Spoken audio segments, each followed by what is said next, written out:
మహాభారతం 70వ భాగం. దుర్యోధనుడు ఆ రాత్రి సమావేశమైన రాజన్యులతో తదుపరి ప్రక్రియ గురించి అడిగాడు. అశ్వత్థామ దుర్యోధనుడితో, రాజా దుర్యోధన, ఉత్సాహము, అవకాశము, నేర్పు, ప్రణాళిక ఈ 4 కార్యనిర్వాహకుని లక్షణాలు. వీటన్నిటికీ విధి కలిసి రావాలి. మన సైన్యంలో ఆ లక్షణాలు కలిగిన మహావీరులందరూ మరణించారు. దానికోసం మనం విచారించకూడదు. మనకున్న సైన్య బలగాలు, ఆయుధ సంపత్తిని సరిగ్గా ఉపయోగించుకుంటే ఇప్పటికీ విజయం మనదే. అన్ని విధాలా యోగ్యుడైన కర్ణుణ్ణి మన సర్వ సైన్యాధ్యక్షునిగా చేసి శత్రువులను ఎదుర్కొందాం. సకల శాస్త్ర విద్యా పారంగతుడు, యుద్ధంలో అజేయుడైన కర్ణుడి సారథ్యంలో మనం విజయం సాధిద్దాం అని అశ్వత్థామ అన్నాడు. దుర్యోధనుడు అశ్వత్థామ సూచనకు తన ఆమోదాన్ని తెలిపాడు. దుర్యోధనుడు సంతోషంగా కర్ణుడితో, మిత్రమా కర్ణ, నీ పరాక్రమము, నా మీద నీకున్న మైత్రి జగత్ప్రసిద్ధమైనవే. భీష్మ ద్రోణులు ఇద్దరు పడిపోయినందున ఈ కౌరవ సేనలను రక్షించదగిన వాడవు నీవే. భీష్మద్రోణులిద్దరూ కావాలని పాండవులను చూసి చూడనట్టు ఊరుకున్నారు. లేకుంటే వారిని సంహరించి నా పగ తీర్చటానికి ఇన్నాళ్లు కావాలా? నీవే సేనానాయకుడివై ఉన్న పక్షంలో అవలీలగా గెలిచి ఉండేవాడవు. ఇప్పుడైనా సేనాధిపతివైతే అవలీలగా గెలుస్తావు. నీవు మేధావివి, సమర్థుడవు, గొప్ప బలవంతుడవు, ప్రత్యేకించి నాకు రక్షకుడవు. కనుక నీవు నాకు హితమైనది తప్పక చేయాలి. సూర్యోదయం చీకటి నశింపజేసినట్లు నీ పూనిక శత్రువులను నశింపజేసేది కావాలి అని దుర్యోధనుడన్నాడు. దుర్యోధనుడు ఇలా అనేసరికి కర్ణుడికి చాలా సంతోషమైంది. వెంటనే కర్ణుడు, రాజా సుయోధన, పాండవులను జయిస్తానని నీకు మాట ఇచ్చాను కదా, అది నేను మర్చిపోతానా? ఈ భూలోకంలో తిరిగే వారంతా నా శౌర్యము, బాహుబలము, అస్త్రశక్తి ప్రశంసించే విధంగా ఈ పాండురాజు కొడుకుల పొగరనుస్తాను. నీవు మనస్సులో సందేహం పెట్టుకోక నా యుద్ధం ఒక చోట నిలబడి చూడు. నన్ను సర్వ సైన్యాధిపత్యానికి అధికారిని చెయ్యి అని కర్ణుడు అన్నాడు. దుర్యోధనుడు ఈ మాటలకు పొంగిపోయాడు. తర్వాత దుర్యోధనుడు ముఖ్యులైన రాజులు కలిసి బంగారు కలశాలలో పవిత్ర జలాలు తెప్పించారు. వాటిలో మంచి మణులు, పుష్పాలు, దీపాల వల వెలిగే తృణజ్యోతిస్సులు, చందనాది సుగంధ ద్రవ్యాలు, అక్షింతలు, మంత్రాలు చదువుతూ ఉండగా చేర్చారు. మేడికర్రతో చేసిన అత్యున్నతాసనం మీద సువర్ణ రత్నవస్త్రం వంటిది పరిపించారు. దాని మీద కర్ణుణ్ణి కూర్చుండబెట్టారు. అతడిని సేనాధిపతిగా అభిషేకించారు. అప్పుడు కర్ణుడు బ్రాహ్మణోత్తములకు రకరకాల వస్తువులు, ఎంతో ధనం దానాలుగా ఇచ్చాడు. ఈ సమయంలో శూరులు, యోధులు బాగా సంతోషించి జయజయధ్వానాలు చేశారు. రాజులు ప్రశంసించారు. స్తోత్రాలు చదివినవారు కృష్ణుడితో సహా పాండవులను జయించమని దీవించారు. కర్ణుడు అప్పుడే ఉదయించిన సూర్యుడి వలె ప్రకాశిస్తూ అదివరకటి కంటే అధికుడైనాడు. వెంటనే అతడు దుర్యోధనుడితో, రాజా, నన్ను అంగదేశపు రాజును చెయ్యటమే కాక అఖిల సైన్యానికి అధినాయకుణ్ణి చేశావు. కనుక ఈ సంతోషంతో చెబుతున్నాను. నేను అర్జునుణ్ణి సంహరించి సర్వ సామ్రాజ్య సంపద నీకిస్తాను. నీవు పుత్రపౌత్ర పరంపరగాను, పుత్రపౌత్ర సహితంగాను మహాభోగాలకు తగినట్టుగా భూమిని ఏలుకొమ్ము అని కర్ణుడు అన్నాడు. దుర్యోధనుడి మనస్సు ఆనందంతో నిండిపోయింది. మరుసటి రోజు ఉదయం కర్ణుడు ఉదయాన్నే లేచి సూర్యునికి సంధ్యావందనం చేసి బ్రాహ్మణులకు ఎనలేని కానుకలను దానముగా ఇచ్చి ఉత్సాహంగా కవచం ధరించి ఆయుధధారి అయి రథాన్నెక్కాడు. కౌరవ సేనలలో కర్ణుణ్ణి చూస్తూనే ఉత్సాహం పొంగింది. ఇలా కర్ణుడు సైన్యాలకు సంతోషం కలిగేటట్టు యుద్ధానికి వెళ్ళాడు. దుర్యోధనుడు పాండవులను గెలిచి రాజ్యాన్ని సుస్థిరం చేసుకున్నట్టుగానే ఆనందించాడు. కర్ణుడు తన సేనలతో శత్రువులు భరించటానికి అశక్యమయ్యేటట్లు మకర వ్యూహం పన్నాడు. కర్ణుడు ముఖస్థానాన నిలబడ్డాడు. శకునిని, అతని కుమారుడు ఉలూకుణ్ణి నేత్రస్థానాలలో, అశ్వత్థామను శిరస్థానంలో, దుర్యోధనుణ్ణి కంఠస్థానంలో నిలబెట్టాడు. ముందరి ఎడమకాలు భాగంలో నారాయణసేనతో కృతవర్మను, దక్షిణ పాదంగా త్రిగర్తులు, దక్షిణాత్యులతో కూడి కృపాచార్యుణ్ణి నిలబెట్టాడు. వెనకవైపు ఎడమ పాదము స్థానములో వివిధ రాజ్యాల సేనలతో శల్యుణ్ణి, కుడి చతురంగ బలాలతో సుషేనుణ్ణి అమర్చాడు. పృచ్ఛస్థానం తుది మొదళ్లుగా చిత్రభూపతిని, చిత్రసేనుణ్ణి అమర్చాడు. యుధిష్ఠిరుడు చారుల ద్వారా కర్ణుడి మకర వ్యూహం గురించి విని అర్జునుడితో, సోదరా అర్జున, దుర్యోధనుడి సేనలోని మహావీరులందరూ మట్టిలో కలిశారు. ఇక మిగిలిన వారందరూ పుల్లలతో సమానం. కాని వారందరిలో మహావీరుడైన కర్ణుడొకడున్నాడు. అతడు దేవదానవులనైనా ఎదురించగల ధీరుడు. ఆ కర్ణుణ్ణి సంహరించిన తర్వాత గాని 12 వనవాస క్లేశాన్ని నేను మరచిపోలేను అని యుధిష్ఠిరుడన్నాడు. సోదరుడి మాటలు విన్న అర్జునుడు తన సేనలతో అర్ధచంద్రాకార వ్యూహాన్ని పన్నాడు. వ్యూహానికి 2 మొనలుగా దృష్టద్యుమ్న భీమసేనులను నిలిపాడు. ధర్మజ నకుల సహదేవులను వ్యూహం యొక్క వెనకగా అమర్చాడు. ఉత్తమవ్యుజ యుధమన్యులను తనకు 2 వైపులా కాపుగా నిలబడమని అర్జునుడు వ్యూహం యొక్క మధ్యభాగాన గాంధీవధారి అయి కృష్ణ సారథ్యంలో నిలబడ్డాడు. ఉభయ సైన్యాలు శంఖారావాలు, యుద్ధ భేరీలతో యుద్ధాన్ని ప్రారంభించాయి. హనుమధ్వజంతో యుద్ధక్షేత్రంలో ప్రవేశించిన అర్జునుడు కౌరవ సేనలను చీల్చి చెండాడసాగాడు. భీమసేనుడు కలూటరాజు క్షేమధూర్తుణ్ణి సంహరించాడు. భీకరమైన ద్వంద్వ యుద్ధాలతో ఇరువైపులా ప్రయోగించిన ఆయుధాలు తగిలి 1000 మంది ప్రాణాలు కోల్పోయారు. భీమసేనుడు అశ్వత్థామతో తలపడ్డాడు. అప్పుడు ఆ ఇరువురి మధ్య జరిగిన యుద్ధంలో అపారమైన సైనిక నష్టం మొత్తం యుద్ధకాలంలో జరిగిన నష్టంలో 16వ వంతుకు సమానం. కర్ణుడు పాండవ సేనలను పరిమారుస్తున్నాడని గమనించి నకులుడు అతనితో తలపడ్డాడు. సాత్యకి కైకేయ రాజులు వింద, అనువిందలను సంహరించాడు. శృతకర్మ అభిసారరాజు చిత్రసేనును సంహరించాడు. ప్రతివింధ్య చేతిలో చిత్ర మరణించాడు. దుర్యోధనుడు ధర్మరాజును ఎదుర్కొన్నాడు. సంసప్తకులు అర్జునుణ్ణి సవాలు చేయగా అర్జునుడు వారితో తలపడ్డాడు. దృష్టద్యుమ్నుడు కృపాచారునితో, శిఖండి కృతవర్మతో, శృతకీర్తి శల్యునితో, సహదేవుడు దుశ్శాసనునితో తలపడ్డారు. ద్రౌపదికి అర్జునుడికి జన్మించిన కుమారుడు శృతకీర్తి. శల్యుడు విజృంభించి యుద్ధం చేస్తుంటే దిక్కులు కంపించిపోయాయి. అప్పుడు శృతకీర్తి శల్యుడి శరీరం చీలిపోయేటట్టు 30 బాణాలు ప్రయోగించాడు. శల్యుడు గర్వంతో 3 బాణాలు శృతకీర్తి శరీరంలో నాటి ఒకదానితో సూతుణ్ణి గట్టిగా కొట్టాడు. వెంటనే శృతకీర్తి శల్యుడి శరీరంలో 9 బాణాలు ప్రయోగించాడు. వేగంతో సారథి శరీరంలో 3 బాణాలు గుచ్చి మళ్లీ 5 గట్టి బాణాలు ప్రయోగించాడు. దానితో మద్రరాజు అయిన శల్యుడికి కోపం వచ్చి అతడి విల్లు విరగ్గొట్టి 7 బాణాలతో అతడిని నొప్పించాడు. శృతకీర్తి మరొక ధనస్సు తీసుకొని శల్యుడి శరీరంలో 64 బాణాలు ప్రయోగించాడు. శల్యుడు 90 బాణాలు ప్రయోగించి ఆ వీరుడి ధనస్సు విరగ్గొట్టాడు. శృతకీర్తి బలహీన పడిపోకుండా గద ప్రయోగించాడు. శల్యుడు దానిని చూర్ణం చేశాడు. శృతకీర్తి వెంటనే శక్తిని ప్రయోగించాడు. శల్యుడు దానిని ముక్కలు చేసి అతడి సారథి శిరస్సు నరికాడు.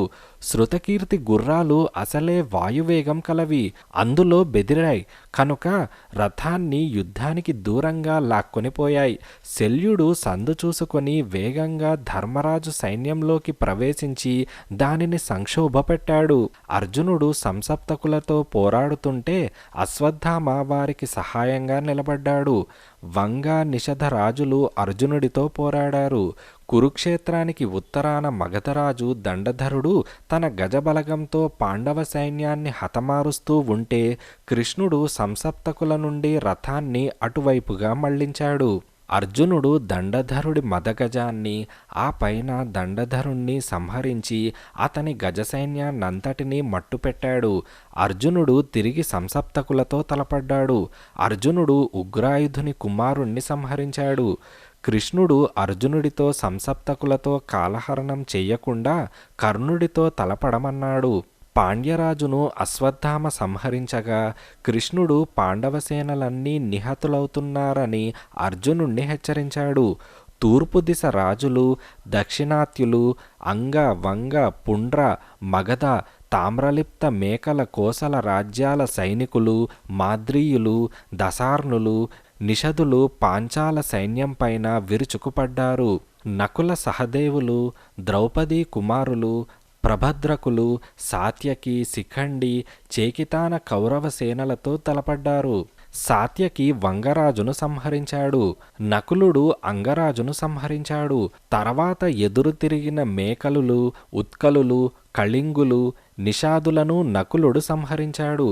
కౌరవుల గజసైన్యాన్నంతటినీ పాండవ వీరులు సంహరించారు.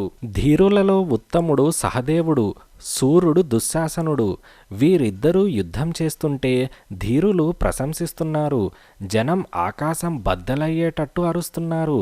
అప్పుడు దుశ్శాసనుడు 3 బాణాల నైశిత్యంతో విశాలమైన సహదేవుడి బాహువులను, వక్షస్థలాన్ని నొప్పించాడు. సహదేవుడు తన ధైర్యాన్ని అందరూ ప్రశంసించే విధంగా విజృంభించాడు. పదునెక్కి మెరుస్తున్న 70 బాణాలతో దుశ్శాసనుణ్ణి కొట్టాడు. మరి 3 బాణాలతో అతడి సారథిని కొట్టాడు. అందుకు దుశ్శాసనుడికి కోపం వచ్చి అతడి ధనస్సు విరగ్గొట్టాడు. సహదేవుడు కూడా గర్వంతో తాను 70 బాణాలు ప్రయోగించి అతడి దేహం నొప్పించాడు. సహదేవుడు ఖడ్గంతో కొట్టేసరికి దుశ్శాసనుడి ధనస్సు ముక్కలైంది. ఆ సందు చూసుకొని సహదేవుడు విజృంభించి మంటలు కక్కే బాణం ప్రయోగించాడు. దుశ్శాసనుడు దానిని విచ్చిన కత్తితో నరికి సహదేవుడి శరీరానికి గురిచేసి ఆ ఖడ్గాన్నే విసిరాడు. సహదేవుడు దానిని నడుమనే ముక్కలు చేశాడు. అప్పుడు దుశ్శాసనుడు ఒక పెద్ద విల్లు తీసుకొని 64 రాపులుగు రెక్కలు కట్టిన బాణాలు సహదేవుడి మీద ప్రయోగించాడు. సహదేవుడు ఆ బాణాలలో ఒక బాణానికి 5 బాణాలు అంటే 360 బాణాలు ప్రయోగించి తన బాహువుల విలాసం ప్రకాశించేటట్టు వాటిని అనగగొట్టాడు. సహదేవుడు ఇలా పరాక్రమంతో విజృంభించి పదునైన 100 బాణాలు ప్రయోగించేసరికి వెంటనే దుశ్శాసనుడు వేగంతో వాటన్నిటినీ 3 బాణాలతో విరగొట్టాడు. 2 బాణాలతో సహదేవుడిని, 9 బాణాలతో అతడి సారథిని నొప్పించి దుశ్శాసనుడు పెద్దగా అరిచాడు. అప్పుడు సహదేవుడు కనుబొమ్మలు ముడిచి ఒక గట్టి బాణం మహావేగంతో ప్రయోగించాడు.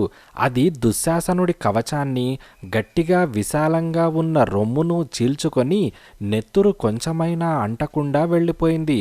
ఆ దెబ్బకు దుశ్శాసనుడు ఊగిపోయి సొమ్మసిల్లి ఒరిగిపోయాడు. వెంటనే సారథి భయంతో నిలువెల్లా వణికిపోతూ యుద్ధభూమికి దూరంగా రథం తోలుకొని పోయాడు.